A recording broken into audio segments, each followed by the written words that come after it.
Welcome. What is up? Welcome to the Mixer. I am your host, RC. I am joined by my co-host here, Jeff. How you doing, sir? I'm doing good. It was a great first weekend of football. Yeah, ready to talk about it. It was a great weekend in general. I think this is the first time there's been a Formula One race, NFL, and Game of Thrones. Is the new series. So I was like, this is a stacked Sunday. And we'll just It completely is. gloss over how the Padres did. But yeah, it's a good time. It's one of the best times of the year in the sports calendar. So we are the Mixer. We cover NFL and Formula One.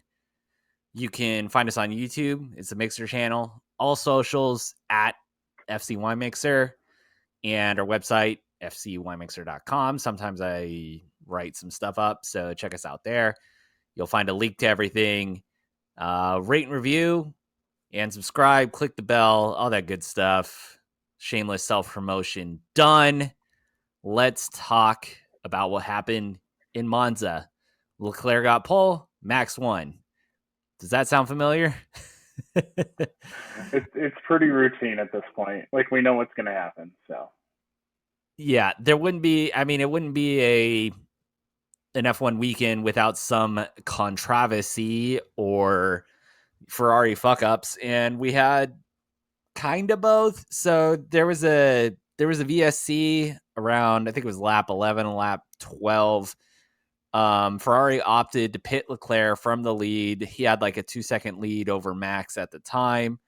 They put him on medium tires. It's going to be a long run to the end if he was hoping to do a one stop. In retrospect, some may argue that it was a mistake because Max got his pass on Charles. Because of that, basically, Leclerc conceded the lead, and yeah, but I mean, Jeff, how do you see this Ferrari bringing in Leclerc a little bit early to kind of save some time? They lose a little bit less time when they pit under virtual safety car. I think I heard somewhere that Leclerc ended up saving 4 seconds or so, which isn't nothing, but yeah, I well, basically had to do a two stop because of that. yeah. I didn't like the call at the time. I think I said that in our group chat that I thought it was Mm-hmm. the wrong call. But Ferrari also kind of got a little screwed here in the sense of for like Leclerc only gained like 4 seconds because the VSC ended as he was in the pit. Yeah. So he did not get the full advantage. I think he said he lost 5 or 6 seconds of what they should have not lost, type thing, or of Mm-hmm. what they should have gained. I think he should have gained like 8 to 10 seconds on a normal pit stop and only gained the four. But I mean, overall, it was probably the wrong call. I think it's the wrong call at the time. Um, but I mean, Charles was not going to win this race. I don't think. Max was significantly faster for most of the race.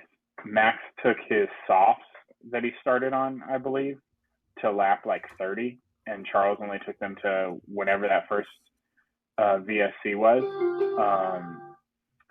And yeah, I mean, kudos to Ferrari for trying something. I mean, at this point, they got to try everything. But yeah, it never seemed right, and then he just kind of got screwed by the whole safety car, like the ending and all that. But I mean, Max went from what seventh to first in like 13 laps, so uh, Mm-hmm. he was winning. Stop us if you heard that Also, before. yeah, also, we've seen this before with Lewis, and we're seeing it this year with Max, but uh, even some of the top runners don't fight these guys for positions because they know they're just going to get passed. Like George, when Max was trying to go, he may have been able to fight that a little bit harder. But like, there's no point. Like, if you get into an accident, it ruins your race. It's not like it's costing him the championship at this point. Like, he'd probably have to DNF the next four races to even have a chance at losing it. So, um, even like George lets him go for second pretty much. No one really fights him. And so Leclerc's not getting any help, but Yeah, I mean, Ferrari tried something I think is the wrong move, but at least they're trying. A lot of business decisions being made on the racetrack this time of year, as you pointed out. Guys not fighting Max and just letting him by. Maybe not so much early in the season, but the one thing I will say for Ferrari's call was I wish they would have put Leclerc on the hards and tried to run him long. Um, However, the Ferrari has a untreated trauma from from putting Leclerc on the hards at Hungary and throwing it away. So I did see a couple people mention the ironic thing is that they should have put him on the hards, and I think that's like the second race in a row where they where they should have done that. But Yeah. what can you do? And I would happen to be listening to Max's onboard when the VSC started. I flipped the onboard to him to see what the radio, what Christian Horner was saying on the radio, and he did say do the opposite of Leclerc. So which means if Leclerc would have stayed out, they would have brought Max in. It might have made things a little more interesting if that was the case and Max was on the less optimal strategy. But yeah, I think Max is inevitable at this point. Is that the Thanos meme where he says I am Yeah, inevitable? Okay, it is. yeah. I mean, he's driving as good as any driver I've ever seen right now. He's dialed in no matter where he qualifies. You kind of get the impression that he's going to win. Uh, and I mean, we had that with Lewis. He had teammates in the same machinery as Nico Rosberg would let you know that would keep him honest at the height of his performance, and kind of the same thing with Vettel at a certain point. But yeah, what Max is doing right now is pretty special, and his relationship with the team is really put on display. That car's designed for him, and he's delivering the results. So I'm not a It's Max also fan, but I got to give him his flowers where they're due.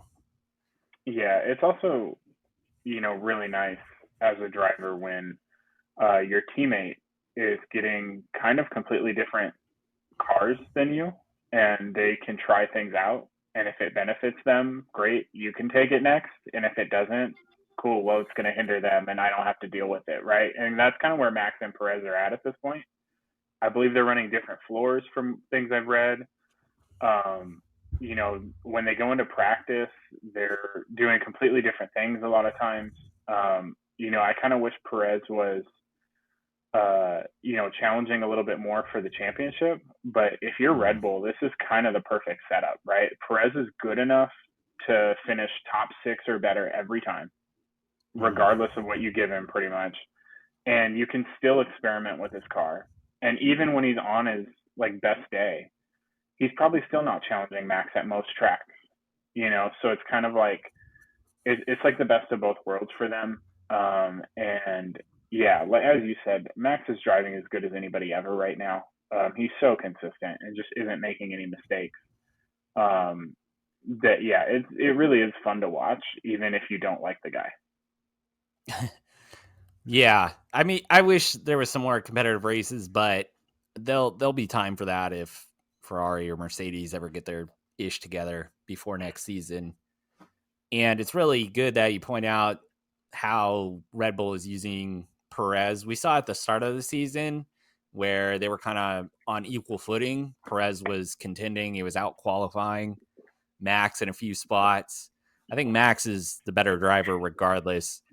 However, running different components, putting Perez on not the optimal strategy on a consistent basis shows that they're really putting everything behind Max, and that's why he's able to do so well with with Perez essentially being a test mule on the Yeah, track. It's something we see a little bit more in endurance racing, in multi car teams. I mean, we've seen McLaren do it with Ricardo now, where they're just pitting him just to see how the tires will perform, and before bringing in Lando, they're just Yeah. yeah. I mean, he's out there in a race running a test session, and it looks really Yeah. bad in the final results, but that's what they're using Ricardo for. And some teams will do that. It's kind of unconventional. However, I wish it was something that Ferrari or even Mercedes would do with their number twos, because I think you have I mean, I always go after Carlos Sainz, but what can I do? I gotta stay on brand. Um, if Ferrari are developing a car that suits both drivers, then they're making compromises for the potentially the the optimal setup for Charles. And I'm just curious, if Ferrari wasn't making those compromises, how good Charles would be. They've obviously had strategy issues that have caused it, and reliability uh, issues at the start as well. Um, However, we would probably see Leclerc with a few more race wins, and in races like this where Ferrari may not have the best car, um, where they can what am I trying to say? Where Charles's driving style, driving capabilities, plus a car that's more suited for him would be more competitive. So, and I mean, we've seen this throughout the history of Formula One, where if you have a clear number one and a clear number two, it works out better in the drivers' championship because there's no infighting. So yeah, all that being said, Sainz did really well this race. He came up through the grid. He was not on my DraftKings lineup. He was on the optimal. That outscored me by 5 points because I think I had George Russell and Latifi, but I think Russell was more expensive than Sainz, so I couldn't get DeVries or something like that. But the optimal lineup had essentially the same as me, but with uh with Sainz and DeVries. And even though, yeah, so DeVries got like 8 points, Latifi, of course, got zero. Yeah.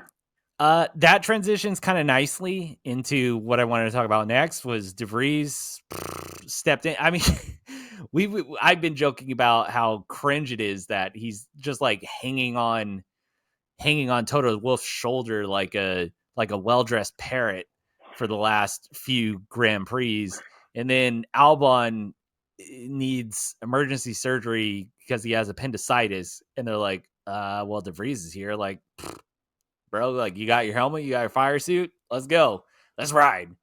Yep. And yeah, did he make it into Q3 for qualifying? I can't remember. He I, started I eight. Yeah, but I mean, I think that was due to penalties. He might have Oh, qualified yeah. like P11 or something, and then I got don't think bumped he up. made it. He definitely made it to Q2. I don't think he made it to Q3.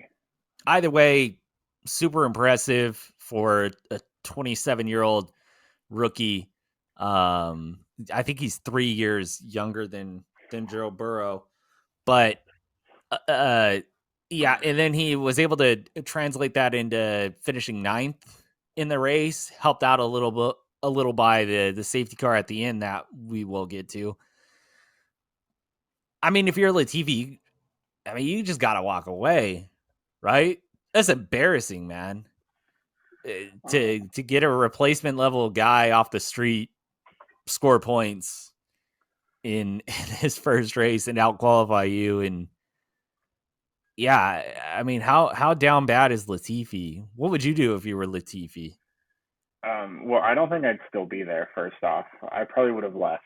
Hmm. But I'm sure there's some racing series that are very professional that Latifi can be solid in. He's just not fast enough for Formula One.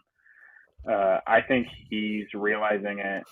I think the time has kind of come, and I don't see him around next year. But like Latifi did have a comment after, I think it was after the race somewhere where like they were he was asked about DeVries and he said, well, he did a good job. He finished where the car should have finished, type thing. Which like people kind of Oh, like that's I think sad.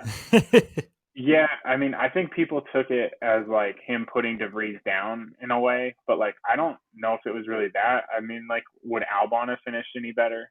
Maybe, but probably not. Like the Williams is Latifi did make a pretty good comment that the Williams is as it currently is tough to pass, but it's hard to pass people in, type thing, Uh-huh. because they do have pretty good straight line speed, but they're not great in corners, so they can't really get runs on people. And we saw that with DeVries, right? Like he was in eighth or ninth towards the end of the race and was able to just kind of keep it. And as you said, aided by the safety car, but like for 5, 6, 7 laps, like he just no one was going to get by him, right? Um, yeah, if I'm Latifi, I'm done at the end of the year. Personally, I'm gonna go find something that I can actually be good at. Um, but yeah, we don't know what motivates these guys, how much money his family has, all that, how much they're willing to spend. But it kind of sounds like Williams is done with it, and I think that DeVries coming in, and as you said, I don't think anyone looks at DeVries, even though he's a Formula E champion, as like a great potential F1 driver. I think people see him as a decent, potentially like midfield driver type thing. But yeah, it can't be a good look for Latifi, and the team's got to be like, all right, let's get somebody else in here. Maybe we can score consistent points type thing. Yeah. That I think that Williams isn't too bad. I mean, we've seen Albon do pretty well, and everybody thinks it's because Albon is um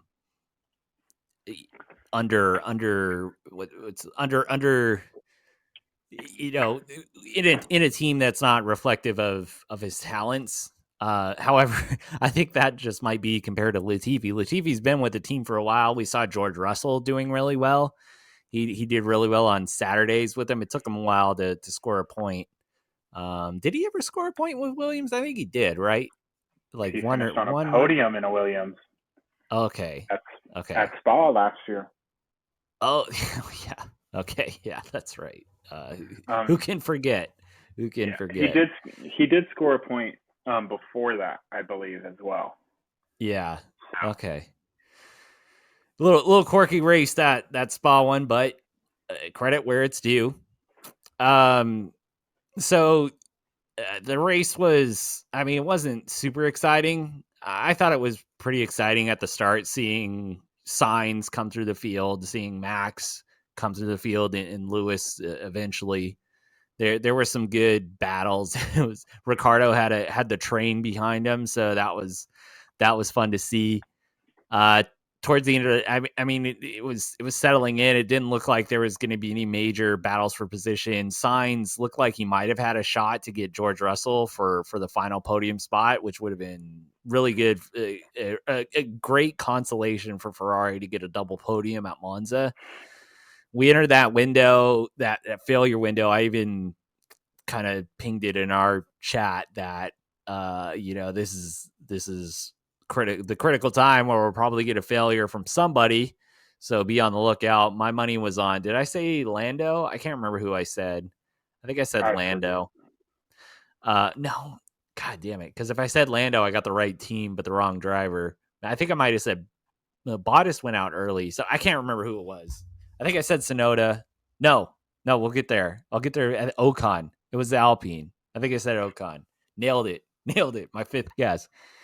Anywho, Ricardo had a failure. Kind of surprising for a Mercedes engine to have a failure. So, um, but then so that brought out VSC safety car with like 6 laps to go, and they couldn't get the car back off the track in time. There was kind of an unsafe moment where they had the tow truck out there reversing on a narrow straight by F1 standards and cars going by under safety car, but still at like 60 miles an hour. And anyway, the race finished under red flag. We had some of the guys. I think most drivers dipped in for to stop to throw on fresh tires in case there was a restart. They couldn't get it done. Really sad that the fans there couldn't get a finish, like a drag race to the end. That would have been great to see. I don't know that the result would have been any different, but the show would have been good. Uh, Jeff, what are your thoughts on how the track officials handled this late Um, yellow safety car I've seen occurrence? people I've seen people criticize like how quickly things were done or how not quickly things were done. Um, at the end of the day, Ricardo stopped the car in a horrible spot. Not that he had much of a choice, but if he would have been able to make it around the next turn, he could have stopped where Vettel stopped, which would have been fairly easy. Also, the car was still in gear, so they couldn't just push it anywhere, which also made it more difficult, I believe. Um, then people were complaining about the safety car coming out and it being in front of George instead of in front of Max. And then you have people countering that, well, should have been coming down the straight, but instead he decided to pit. So then he ends up way behind the safety car, right? So it caused a mess there. Um, at the end of the day, based on how the rules are and what the teams have agreed to, this is what should have happened in Abu Dhabi last year and did not. And I think that this happened in Monza like reinforces how bad Abu Dhabi was. Um, but I'm not against the red flag finish, right? If you get within, let's say, like 8 laps of the finish, anything that's gonna cause an actual safety car, it just gets red flag type thing. Mhm. Um, but if that were the situation, I was reading, I'm not a fan of penalizing teams that are in front.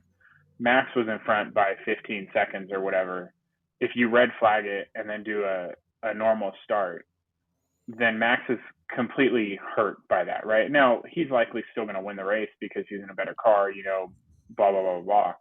But I think if you're going to move to something like that and get away from safety car finishes, which don't happen all that often, by the way, I believe the last one was like 2 years ago or something. Really should have been last year, but it was actually 2 years ago that a race finished under safety car, not counting Spa, obviously.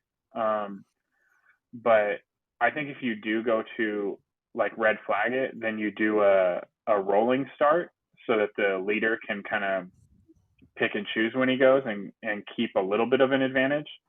Yeah. That's the only way I would really kind of be okay with it. Or there's the other option of just we red flag it, but you can't do anything to the car. There's no tire changes. There's no nothing like stuff like that. That way, the advantage is lessened for the cars following behind as well. I personally don't care. I don't think this happens enough to really matter. To be honest, it's not like NASCAR where you get this every 2 weeks type thing because they Yeah. are all so close together and all that. Um, but for me, I don't care. It does make for a little bit of a letdown at the end of the race, but so what? If it happens every couple of years, I could deal with that. I think I heard a stat that 15 races or 15 Grand Prix that finished behind the safety car, pretty low. I didn't, the person didn't, who gave that stat didn't provide any context. It wasn't like since 1980 or since, you know what I mean? I can't think of Mm-hmm. another, off the top of my head, I can't think of another car or race that ended under a safety car besides the Belgian Grand Prix last year, which, yeah, I mean, it was basically the race was called off because of the weather. So Right. I mean, maybe in Canada, I kind of vaguely remember something mid 2000s or mid teens, the tens. I don't know what we're calling that decade yet. So, yeah, like you said, it's not a huge deal, but it can be optimized. And I like your proposed solutions, kind of what I'm thinking. If in the last 10 laps there's a safety car, uh, at least give the within the rules the option to red flag if it appears that the car cannot be retrieved in time, and then yeah, either I think either a rolling start or no change in tires.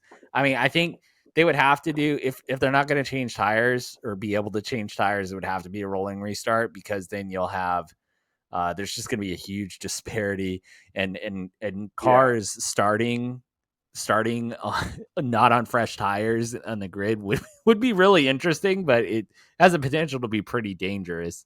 So, um, so yeah, they would have to do something like that, and I hope they do because there was a real opportunity to have a great finish to this race, and we didn't get it. So, Yeah, I think this race would have been disappointing. cool had, Charles was on fresher tires.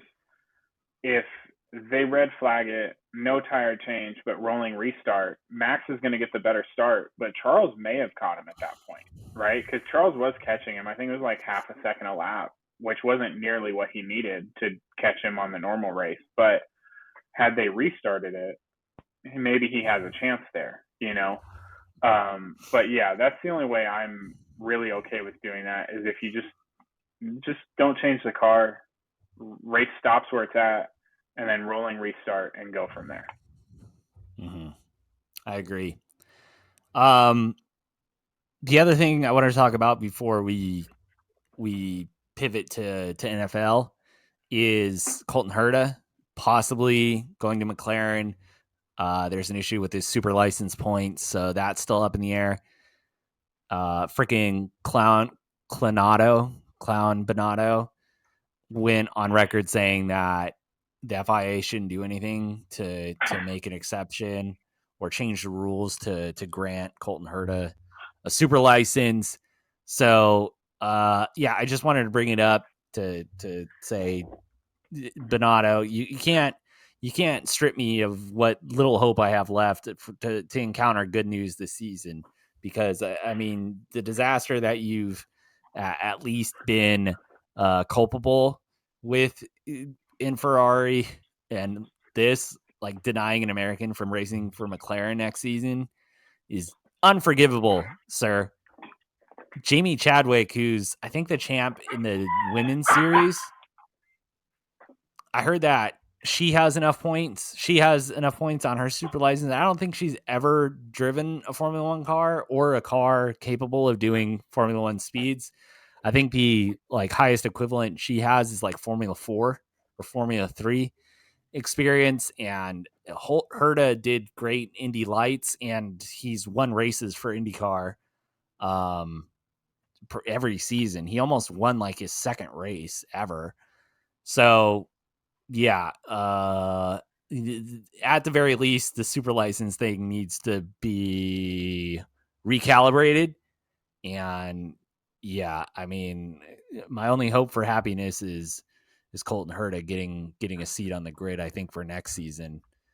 I don't know if you have any thoughts on that, Jeff, but I just had to get that off my chest. I'm with you. I think the super license points. I don't know if it should be Herta. I don't know how good he is.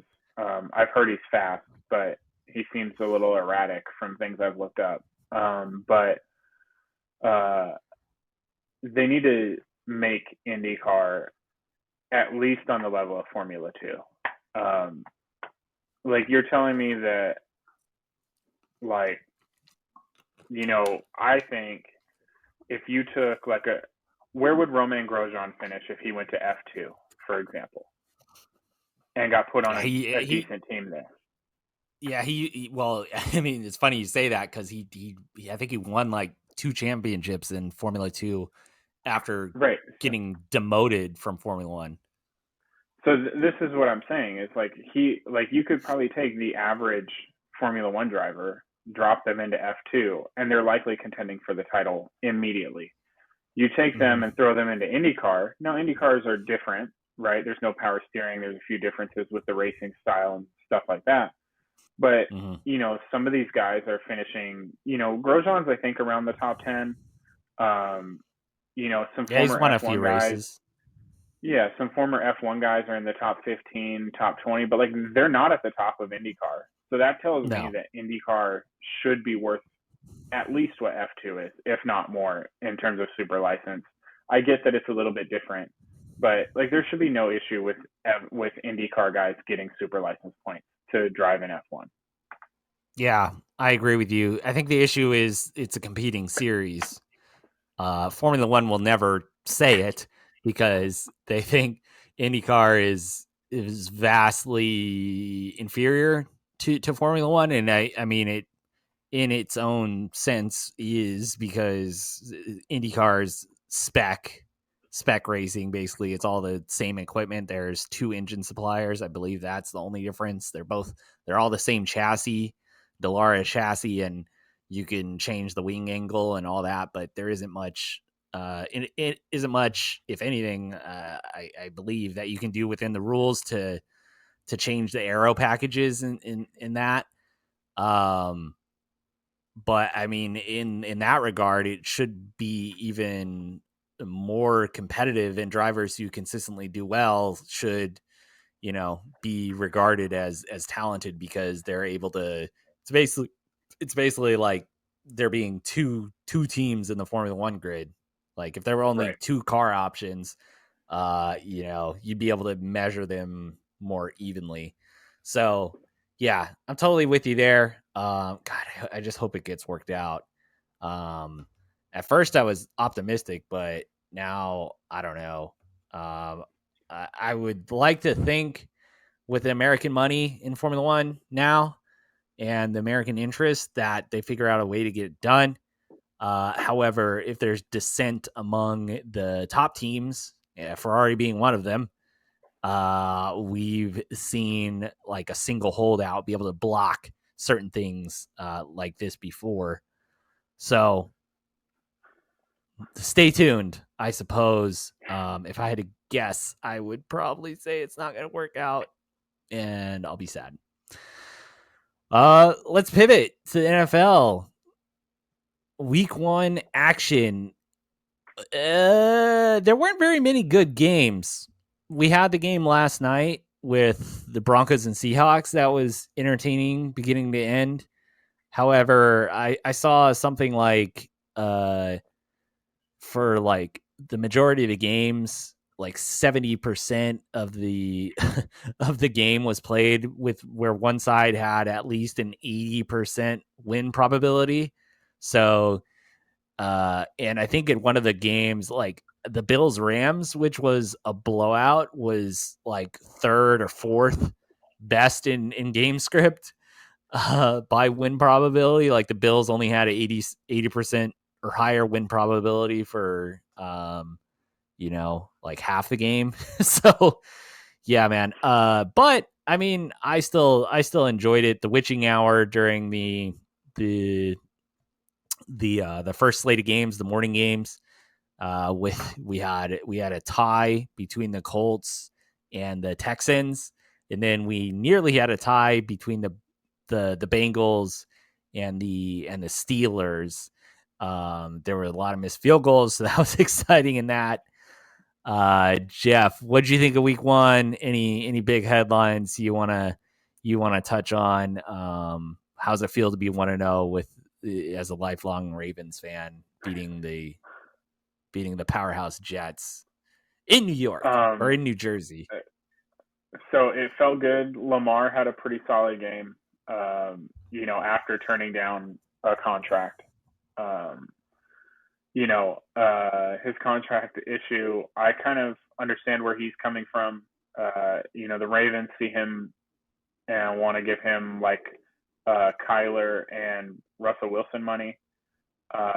And I get Russell's won a Super Bowl, but Russell's never won an MVP, let alone even gotten a single MVP vote. And Mm-hmm. Kyler's done pretty much nothing. Although I do love Kyler, he's really done not a whole lot as a NFL quarterback in terms of like saying like being the best or anything like that. Lamar wants to be paid like he's the best. I don't think he is, but I understand where he's coming from and that he would like probably something closer to Mahomes or Josh Allen, or a guarantee closer to Deshaun Watson, given that you can say he's arguably had a better career than all of them except for Mahomes so far. Uh, Mm-hmm. so I don't think his demands are unreasonable. I also don't think the Ravens are being unreasonable. But was good to see that despite the contract issues there, they come out. They don't blow out the Jets or anything, but 24-9. It's not like it was 40-9 or anything like that, but still a good week. Other games, as you said, the Bills Rams game, kind of not exciting at all. Bills kind of ran away with that. The Eagles Lions game was pretty terrible until the fourth quarter, I think it was, when the Lions decided to play offense and somehow came back and made it a 3-point game, even though they never really felt like they were in the game. Yeah. Yeah, that That was one Bengals of the more Steelers. that was the Eagles Lions was one of the more entertaining ones that I've been watching the condensed game replays and just seeing how Jalen Hurts is running that offense with the addition of AJ Brown was good. And I mean, the Lions were getting dealt, but yeah, they had good energy, so I enjoyed that Yeah, one. But what were you gonna say? exactly. Steelers Bengals. If I'm a Bengals fan, the turnovers worry me, but the loss doesn't really. To lose a game by 3 points when you turn the ball over 5 times and miss multiple field goals, it sucks. It's not something you want, but it's also how often is that stuff going to happen? And the Steelers defense is pretty solid, as we've seen. Their offense may not be very good, but their defense tends to be pretty good from year to year. Uh, a game Yeah, I it's think we division can take. opponent, Yeah, and it's a division opponent, which is always kind of narrows the outcomes. Those are usually close, regardless of the disparity between the quality of the teams. yeah. I think Niners Bears. There's really nothing to take away from that game other than playing in the rain is not enjoyable to watch. It can't be fun. Um, yeah, that was about it. uh, yeah, Um, I yeah, enjoyed the sloppiness of that game. I didn't realize because it was on in the morning slate where there was a lot going on, and I was watching Red Zone primarily. I didn't realize how wet it was. I mean, they showed it before the game, and they were freaking squeegeeing off the field. I was like, yeah, it's pretty freaking wet, but as long as it doesn't rain, like it'll probably be fine. But yeah, watching it, especially towards the end, oh yeah. man, that was hilarious. I mean, I think regardless, yeah, you can't really take that much away, but Trey Lance has some work to do. Justin Fields has some work to do. I think even with the rain, both those teams would say, yeah, we gotta do a little bit better here. Oh yeah, I'm sure. I just meant like in terms of like fantasy wise or whatever. I don't think it's representative of what either of those teams will be the rest of the year type thing. Agreed. Um, After that, Surprise result though with the Bears winning, regardless. it re- it really was. Um, but after that, Dolphins beating the Patriots. I think I was surprised the Patriots looked so bad, but I'm I don't telling think you, either team looked particularly great there. Belichick's getting soft, man. He's smiling in locker rooms wearing the WWE belt. He's lost a step. He Probably may thinking be. about his daughter. I shouldn't make those Uh, jokes. Browns Panthers. The Panthers look significantly better offensively this year. Although it took them a little while to get going. Um, Unfortunately, they lost at the end to the Browns on a field goal last second. Um, for anyone that owns McCaffrey, week one, it'll be interesting to see what he does going forward. But week one was kind of part of the thesis on why you own him is that his floor is just higher than everyone's. Even in a terrible week for him fantasy wise, he still finds a way to score 15 points, and that doesn't include his 30-yard fumble rush. Which, if you do that, get that included in your scoring, he was up to 18 points. Um, yeah, I mean that's really it. DJ Moore not going off was a little surprising that it was Robbie Anderson, but overall they look significantly better. And that Browns team would probably be a Super Bowl contender if Deshaun was not suspended for 11 games. I don't know your thoughts on that, but that's I think that game was better than most games this weekend overall. I haven't rewatched that one. So it was on Red Zone quite a bit at the start because they were showing Baker Mayfield against the Browns, and he's all fired up. And Right. yeah, it seemed like he was playing a little hot, in a bad way. He was, Yeah. yeah, like over emotional or overly amped. So yeah, I don't know what the huge takeaways are from that game. So yeah, but then again, I haven't rewatched it, so that might be just because I haven't rewatched it yet. Yeah. Elsewhere, go ahead. No, go for it. I was just gonna say the Saints Falcons game was interesting. The Falcons blew another huge lead. I can't remember what they were up by. They were up pretty significantly.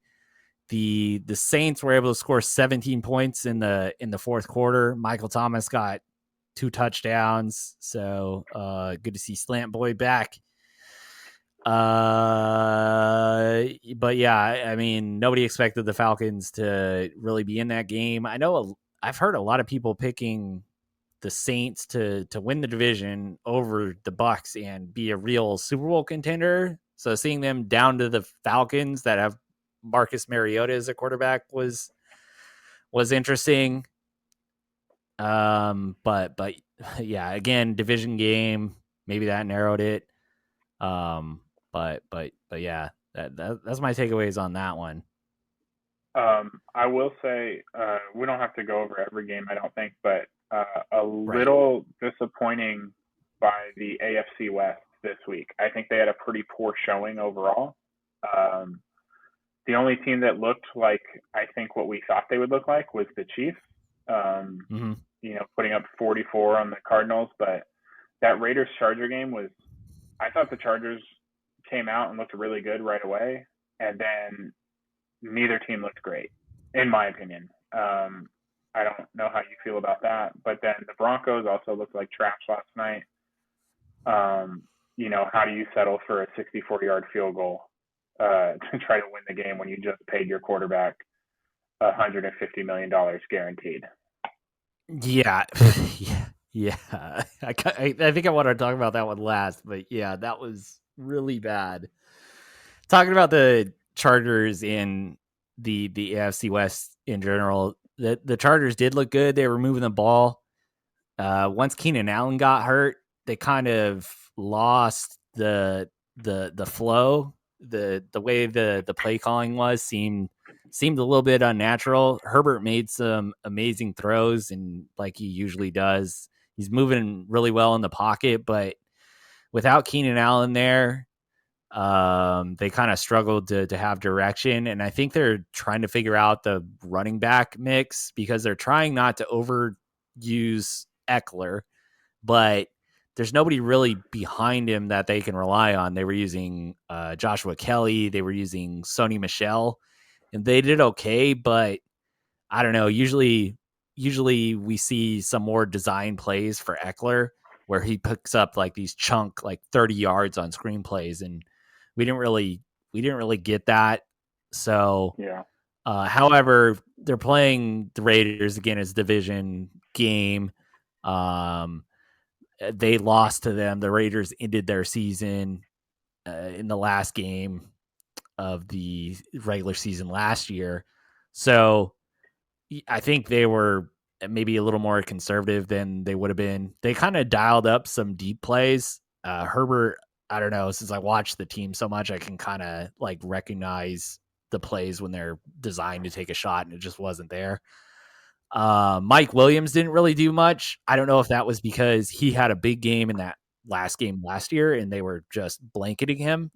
Um, so or if Mike Williams just does his disappearing act that he sometimes does. But yeah, I mean, both teams were fired up. Um, they both had really good energy. So yeah, I think that is just a. I mean, the Chargers wouldn't say that they played their best game. Khalil Mack got 3 sacks. I think Bosa got 1.5. The defense looked better even without J.C. Jackson. It's good to see Khalil Mack do it. Most of the sacks were coverage sacks too. So, yeah, they're covering. They're covering well in the secondary. Devontae Adams had like 17 targets or 18 targets. Hmm. The Raiders kind of forgot Hunter Renfrow was there until the end. So yeah, I mean, week one, little sloppiness on their side. The Chiefs looked ready to play, and I think that's my biggest takeaway from week one as a whole. There were teams that came out ready to play, and there were teams that were not ready, like the Packers, the Cowboys, even the Bucks to a certain degree. The Broncos didn't look ready to play. The Cardinals didn't look ready to play. The Titans didn't look ready to play. Did I already say the Packers? Jets. Yeah. And I mean, it's easy to say that week one, but yeah, I mean, you just, I don't know, from rewatching it, you just kind of tell like the Rams, the Niners, the Bears, they just all look like they have a good amount of work to do. Um, but yeah, let's talk about the Broncos Seahawks. Like, I mean, the Seahawks were obviously fired up playing against Russell Wilson. The fans were fired up. Um, But I mean, Geno Smith went out there. He got the dub. But yeah, man, like what was that coach thinking? 4th and 5. Where were they at? They were at like the 50. Look, I, you know, it's his first game as a head coach ever on any level. Um, but that to me, that last minute or that last drive that the Broncos had, completely justifiable to fire him today if they wanted to. That's how bad it was. Now we can argue like they shouldn't even have been in that position. They fumbled twice from the 1 yard line, right? Like Melvin Gordon and Right. Javonte Williams both fumbled. If they don't do that, if they happen to score touchdowns on either of those plays, they're not in that position. The other thing too is Russ should have just taken it into his own hands, and they just never should have gotten into that spot to begin with. But Mm-hmm. it shows how difficult it can be to be a head coach. I think Hackett is still calling the plays offensively, and we saw that create issues. Is they had multiple delay of games as they didn't break the huddle till under 10 seconds multiple times, which means you're having to rush up to the line. You don't have time to see what the defense is doing, stuff like that. So it seemed they had communication issues all game. And then at the end of the game, you would like to think that Russ could just call those plays on his own at this point. He's been in the league, what feels like forever. You just paid him a whole bunch of money. Let him take control, run your 2-minute offense, get you into field goal range to win the game, right? That makes sense to me. What they did, to even settle for the field goal, it's 4th and 5. Like I saw a thing today that on 3rd and less than 10 yesterday, they had 11 opportunities and converted 9 of them with passes. So like, okay, it's 4th and 5. Just throw the ball. You're probably going to get it.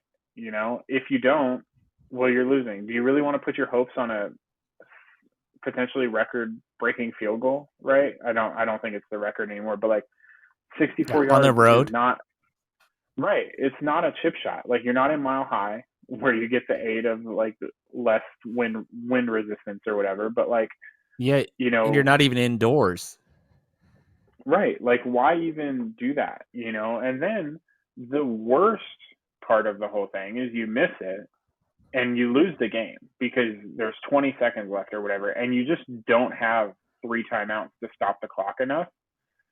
And it looks like he's trying to call his 3 timeouts to like keep the game going. And Yeah, it's like, dude, I, you don't have that. yeah, Like I saw him any out there like yelling at the ref, and I was like, bro, it's like it's done. Like he lost, man. anybody that plays Madden would have handled that end of game situation better than that coach did. Yeah, and Peyton, the Manning cast, he was saying he's like, let's take a timeout here. Let's take a timeout. They had two, right? Yeah. Yeah. So with like a minute left, I kind of, I mean, when I'm like doing my armchair quarterback or armchair coach in those situations, um, I would I don't mind the clock running down as long as you have the timeouts, because then you can just stop it whenever. But you never Well, know what happens. they had So 3 on the drive. They used the one to set up the field goal. okay, So then they had okay. So 2 they after ended the that. game with Yeah, 2. yeah, Peyton was 100% right. They could have called a timeout, taken their time. Like, they did not need to rush at all. Mm-hmm. And I'm with What? you. Like, if you've got a star quarterback, let the clock run down and let him do his thing so that you don't give the other side any time, you know? Uh-huh. But yeah, it was a mess all around. I can't make sense of seriously, the only thing I can think of is he thought it was 10 yards closer. It like he was like, okay, we're on, what is it, the 50? Um so that's a 54-yard field goal. Like, not Yeah, thinking about the end zone distance plus like the height of the goalpost or however they calculate it. right. Uh I mean, he kind of tried to retcon it and said that 64 yards was the maximum for McManus that they had on the sheet or whatever. Yeah, But yeah, that's like I mean, he takes that kick in freaking warm-ups or whatever.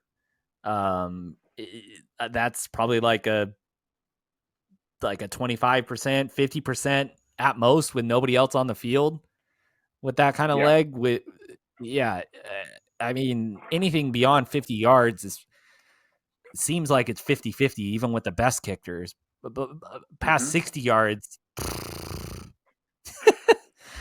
yeah, yeah, I just the announcers couldn't figure out what was going on, but I mean, it was high comedy. So I'll tell you, it was very reassuring, as I've been kind of worried about the Broncos as a Charger fan, to see that maybe their coach is just like Anthony Lynn, Yeah, especially since Russell Wilson tends to play in games like this that kind of come down to the end. So, right. uh, yeah, I mean, I'm not one to take week 1 victory laps, but that was a good. That gave me a good chuckle.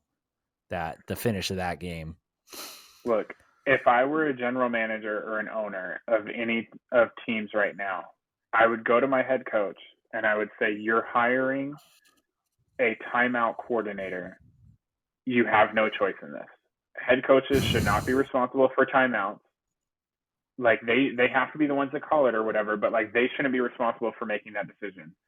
Put it in somebody else's hands. Put it in some nerd's hands with a spreadsheet who can tell you when to make the optimal timeouts and all that, and just take that responsibility away, because it was just so bad. And now, not only did you lose the game, now you're like the laughing stock of the league this week. And there was a tie in the league, and usually that gets made fun of, and now you're the one being made fun of, right? Like, nobody even Yeah, remembers there's a tie this week at this point. yeah, yeah, dude, it's so bad. So, Yeah, uh, that's why we love football, though. Um, and then I can't. Some analyst on Scott Van Pelt show, Ryan something, I can't think of his name, taking shots at Drew Lock, saying, I want to highlight this man right here. He's doing exactly what he's supposed to be doing. As long as he's on the sideline here, that's good for the Seahawks." It's like, oh man, that's rough. what did he caught? What was he? Oh, it was because of the golf tweet. There was some like golf tweet. Um, they somebody said some like egg on Twitter said something like he was criticizing golf or tennis or something, and I'm pretty sure it was golf. And whoever runs that account looked at his bio and it said he was a Hawks fan, and he's like, yeah, you must feel. He said something about like, I can't really trust your judgment because you're about to get excited for a team that has Drew Lock as their quarterback. Just Oh, that's great. yeah, Drew Lock just minding his own business and freaking in Catching strays. preseason, yeah, and training camp, just getting freaking dunked on by the PGA golf Twitter uh, account. uh, so yeah, I mean that's week one. We had a few injuries. Dak broke his thumb. He's going to be out for a little bit. Um, it was double XP weekend for Black Ops or whatever the current Call of Duty is. So maybe Kyler Murray fantasy owners can take solace in that. Not every weekend is a double XP weekend. I mean, he looked like somebody who doesn't watch game film out there on the field, but what can you do? Anything else, Jeff, before we wrap here on the NFL or the sports world in general? If you play fantasy football, get your waiver claims in. Make whatever adjustments you think you need. Other than that, I think we're good. Yeah, I had a bad week one of my worst week ones ever. So I mean, it's 1 week. I'm not going to overreact, but yeah, me like a lot of other teams got some work to do. It's a long season, so yeah. Don't don't you got to take action at some point. Don't just be like the Broncos head coach trying to figure out what you're going to do and end up kicking a field goal by picking up somebody like Geno Smith. But yeah, make those trades. Hit us up if you have any lineup questions or yeah, we are here. We can be your fantasy football resource as well as your Formula One resource too. So yeah, let's get this pumpernickel Jeff PF Chang's time. We are on to week two. Gonna have a few weeks off here for Formula One, but they will be back for a night race. It's Singapore, not the best track, um, but yeah, it's a spectacle to say the least. Alrighty, my dude. Good catching up with you. Till next week. Toodaloo!